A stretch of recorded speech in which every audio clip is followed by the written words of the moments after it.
Alright! Alright! What a wonderful and good morning na to diya karon no. Iskapo sa realidad likay sugos balay na pa itong tirada karon no. Kana mga small clips videos ba nga to ang kuwag idea techniques ikasagpa na to di social media ba. Kan ana aw. Dili bitaw no. Tiyo na to ano. So karon dahil no fish cage adventure gyapon gamit na to tong Dawn pistol. Dagan na jig pangutana ani nga spear gun kabahin unsa or unsay setup ani.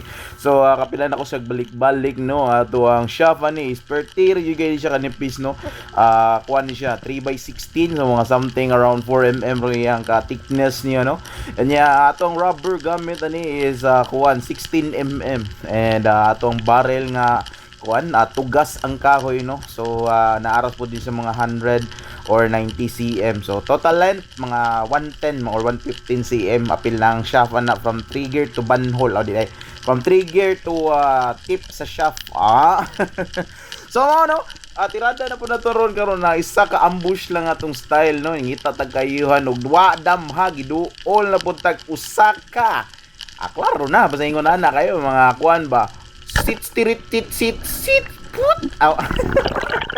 So hinangina ni tagsaka no usa ka bugfisher or bayang no kumbati na kayo iguran mi nga panudan pero ani nga time kay ubay yung tagkuha so mo to ning dive lang jud ani kay naputay madugang-dugang ba or dugang-dugang atong ikahatag sa kanang mga tawo nga nasa palibot nga nagatang syempre nanginabuhi po niya ginagmay lang po yung tirada kanya to kay dinagkuay man ni nya mo share your blessings na pod kay sobra naman no. So kumbati ra kayo lami na kay nga ni isda so kumbati kayo lami kini siya sa muntag kanang imo isugba kung kaon lang yugani basta tarungon lang nimo hiwa no limpyo ba.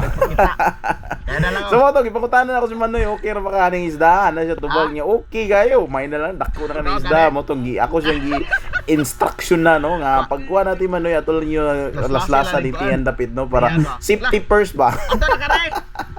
So moro to no kuha ni siya kana small clip videos lang nga naa sa tong cellphone ato na ni pang-upload kay mag-clearing operation na punta sa tong cellphone ni murag bugat-bugat na gyud.